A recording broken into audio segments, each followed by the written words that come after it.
आज जो प्रेस वार्ता बुलाई गई है, तो आपके माध्यम से हम बताना चाहते हैं कि पहले हम जदयू के राष्ट्रीय परिषद के सदस्य थे, तो इससे मैंने पहले ही इस्तीफ़ा दे दिया है। मैंने ट्वीट के माध्यम से मैंने इस्तीफ़ा पार्टी कार्यालय को भेज दिया गया है। तो इसकी जानकारी सबसे पहले हम आपको दें कि हमने जदयू के प्राथमिक सदस्य से इस्तीफ़ा सौंप दिया है। अब हमारी पूरी आस्था हमारे जननेता माननीय उपेंद्र कुशवाहा जी, जिनके द्वारा अभी नई पार्टी बनाई गई है राष्ट्रीय लोक जनता दल, इसमें अपनी हम आस्था व्यक्त करते हैं और पूरे जोर शोर से पूरी शक्ति के साथ पार्टी का कैसे विस्तार हो, इसको लेकर के हम लोग यहाँ पे लगातार बैठक करेंगे, संगठन का विस्तार करेंगे और हमें विश्वास है कि ये पार्टी आने वाले समय में बहुत ही बेहतर प्रदर्शन करेगी। और जो हमारे माननीय मुख्यमंत्री, जो हमारे अभिभावक भी रहे हैं, अभी भी हैं, उनके प्रति पहले भी आस्था थी, अभी भी है, लेकिन अब बिहार राज्य के लिए बीते हुए कल हो गए और आने वाला भविष्य माननीय उपेंद्र कुशवाहा हैं, इनके प्रति हम आस्था व्यक्त करते हैं। और अभी पार्टी हमारी बनी है, पार्टी बनने के बाद हम लोग का पहला कार्यक्रम विरासत बचाओ नमन यात्रा, इसकी शुरुआत हम लोग कर रहे हैं। गांधी जी की जो कर्म भूमि रही है चंपारण के भितरवा से, वहाँ से हम लोग की शुरुआत होगी 28 फरवरी को, और 20 मार्च को हम लोग का यात्रा का अंत हो रहा है। शहीद जगदेव बाबू की जो जन्मस्थली कुर्था है जहानाबाद में, वहाँ पे यात्रा का समापन होगा। तो हम लोग की यात्रा का जो यात्रा कर रहे हैं उसका मेन उद्देश्य ये है कि हर कोई व्यक्ति, जो भी जाति के हैं, धर्म के हैं, हर किसी का अपना कुल देवता होता है। हम लोग का हिंदू समाज में संस्कृति है, तो कुल देवता, कोई भी शुभ काम करने के पहले हम लोग कुल देवता को प्रणाम करते हैं, नमन करते हैं, उसके बाद शुभ काम की शुरुआत करते हैं। तो हम जैसे जो राजनेता हैं, जो समाज से जुड़े हुए लोग हैं, समाज के लिए काम करते हैं, हम लोग का मानना है कि हम लोग के जो कुल देवता हैं, कर्पूरी ठाकुर, लोहिया जी, जयप्रकाश जी, माननीय श्री कृष्ण सिंह, फुलेश्वर रेणु, इस तरीके के लोग हैं। तो इन सारे जो सपूत बिहार के हैं, जिनकी जन्मस्थली बिहार में है, कर्मस्थली बिहार में है, उन सभी लोगों के गांव में हम लोग जाएंगे, उनको नमन करेंगे और श्रद्धांजलि देने के बाद तब जाकर के हम लोग पार्टी के लिए और बिहार के लिए प्रोग्राम बनाएंगे और आगे काम करेंगे। तो हम लोग का मेन जो ये यात्रा है, मेन मकसद यही है कि सारे महापुरुष जो हमारे बिहार से जुड़े हुए हैं, उन लोगों को नमन करें, श्रद्धांजलि दे करके तब पार्टी के कार्य को आगे बढ़ाएं। ये पार्टी के कुल पद पर अभी पार्टी का विस्तार नहीं हुआ है, अभी राष्ट्रीय अध्यक्ष का चुनाव हुआ है। राष्ट्रीय अध्यक्ष में माननीय उपेंद्र कुशवाहा जी हमारी पार्टी के राष्ट्रीय अध्यक्ष हैं। इस यात्रा के बाद यहाँ पे सभी लोगों को संगठन विस्तार किया जाएगा और पार्टी में पद दिया जाएगा। देखिए, अभी हम लोग का मेन फोकस जो है वो पार्टी को कैसे विस्तार करें, संगठन को मजबूत करें, उस पे है। निश्चित रूप से यहाँ पे बिहार में 2 ध्रुव है,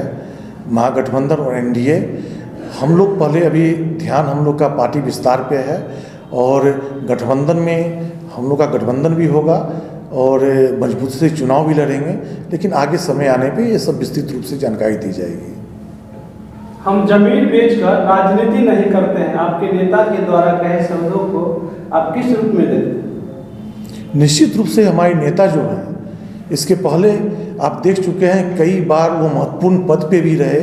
लेकिन उनको तनिक भी समय नहीं लगा अपने पद को त्यागने में। लेकिन यहाँ पे अभी बार बार माननीय नेता के द्वारा मुख्यमंत्री को बोला जाता रहा कि भाई आप पार्टी कमज़ोर हो रही है, पार्टी टूट रही है, पार्टी हर तरीके से हर जगह संगठन में कमजोरी आई है, आप इस पर ध्यान दीजिए। लेकिन उसके बाद भी ध्यान नहीं दिया गया। बार बार जो है हम लोग के बार बार कहने पे भी ध्यान नहीं दिया गया। तो उसके बाद हम लोग को ये निर्णय लेना पड़ा, चूँकि बिहार के हित में बिहार के हित में अभी जो नेता के द्वारा निर्णय लिया गया है, चूँकि अभी जो माननीय मुख्यमंत्री हैं वो फिर से जिनके साथ गए हैं सत्ता में, तो हम लोग का मानना था, कार्यकर्ताओं का मानना था वहाँ जाना इनके लिए ठीक नहीं था, और यही हमारे नेता का भी मानना था।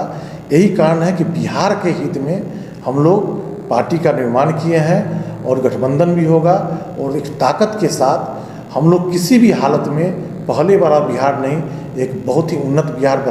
बनाने की कोशिश करेंगे, और इसीलिए हम लोग पार्टी का निर्माण भी किए हैं। सर, पहले जो आपके कार्यकर्ता थे वो मतलब काफ़ी बनी है, तो इसमें हम लोग की कोशिश है कि जितने भी समता पार्टी के पहले लोग, हम तो उस समय नहीं थे, लेकिन जो भी पुराने लोग जो समता पार्टी काल से उपेंद्र कुशवाहा जी के साथ रहे हैं, चाहे जो सामाजिक पृष्ठभूमि के रहे हैं, उन सारे लोगों को अपील किया गया है, और सारे लोगों का बहुत ही ज़बरदस्त रुझान भी है, और वो लोग काफ़ी खुश हैं कि आपने जो ये कदम उठाया है, ये बिहार के बेहतरी के लिए उठाया है, और बिहार के हित के लिए उठाया है, और काफ़ी लोग वो खुश हैं। सर, पार्टी का नाम बदलना मतलब क्या कुछ वजह थी, क्योंकि पुराना भी नाम था? नहीं, हमारे नया नाम जो हमारे नेता ने पार्टी का विलय जदयू में कर दिया था,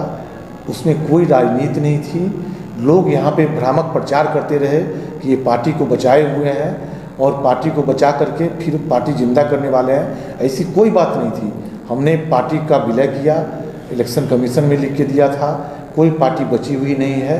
और जब मुख्यमंत्री के द्वारा बोला गया पार्टी विलय करने के बाद कि भाई आप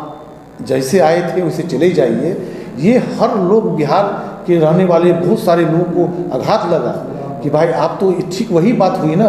कि आप घर में किसी को खाने पे बुलाए और बुलाकर हत्या कर दिए, ठीक वही बात हुई, विलय करा लिए, उसके बाद बोलते हैं कि भाई जहाँ जाना है चले जाइए।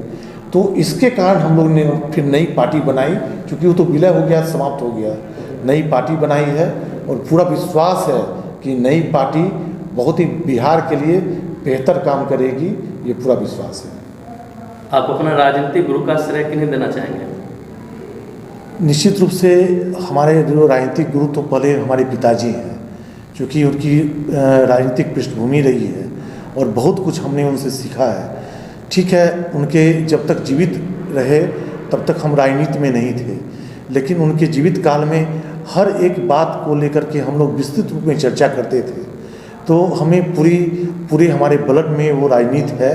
हमारे दादा भी 1952 में चुनाव लड़े थे, इससे हम नकार नहीं सकते। वर्तमान परिवेश में किन्हें देना चाहेंगे? तो निश्चित रूप से अभी हमारे मार्गदर्शक, हर एक जगह पे कोई गलती होती है तो हमें सिखाने का काम, बताने का काम माननीय नेता उपेंद्र कुशवाहा कर रहे हैं, और हमें खुशी है कि सही डायरेक्शन में हम उनका निर्देश मिल रहा है, हम आगे की ओर बढ़ रहे हैं।